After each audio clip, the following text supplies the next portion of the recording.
I brought my Mini Cooper to Salt Lake City to ZipTie so that TJ here could tune it. So TJ, what did you do to my car? The first thing we noticed when Brandon brought his car to us here at ZipTie was that he was just running a stage 3 tune with the GT28RS turbo setup on his car. And we're having huge issues with the load calculation, requested torque calculation, and the ECU matching that size of that turbo.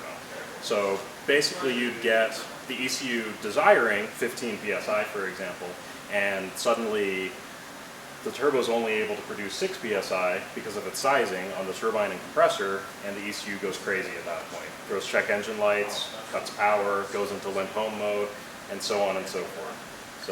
And you have special software for doing this, and I have a special access port that talks to the ODB2 on the car so that works, and you jack in USB, and it's all scientific and really hard?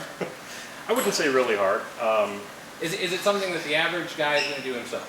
Probably not. I'll put it this way. ZipTie DynoWorks is the only pro tuner within 500, 800 miles or so, licensed by Cobb to tune various platforms such as GTR, Minis, Evos, and STIs. And the software itself is fairly close to what the factory ECU calibrators at these companies use to program the ECU. They've done a great job in mapping out, you know, the model of the engine inside software, where that you program it on the laptop, you use the dyno as a tool to validate that what you've programmed matches what you expect it to as far as air-fuel ratio is concerned, and boost pressures, and power output, torque output to be more specific, is more what you monitor. And then you flash the software to the factory ECU using the access port small computer unit, and the customer goes on their way once you've validated that the tune is of a similar quality to factory. And like you said, you're the only place for several hundred miles. I drove up from Phoenix because this was the closest place. But you guys have a lot of experience. You do a lot of cars, and you have a Mustang dyno. So what's the advantage of a Mustang dyno? I mean, this thing does what, 300 horsepower? No, what is it rated for?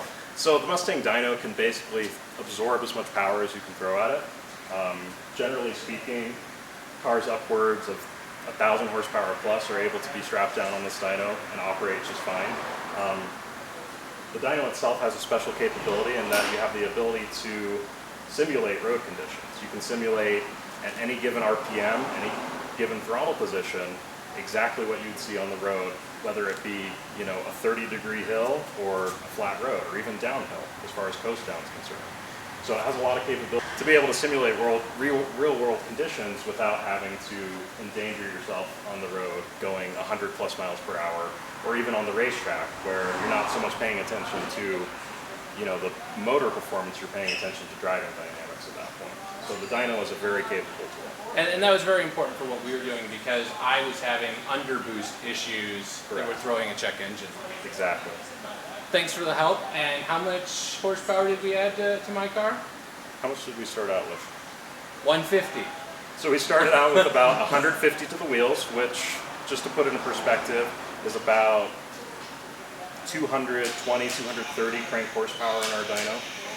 And then we ended up with about 215 to the wheels, which is well in the territory of 290, 280 crank horsepower.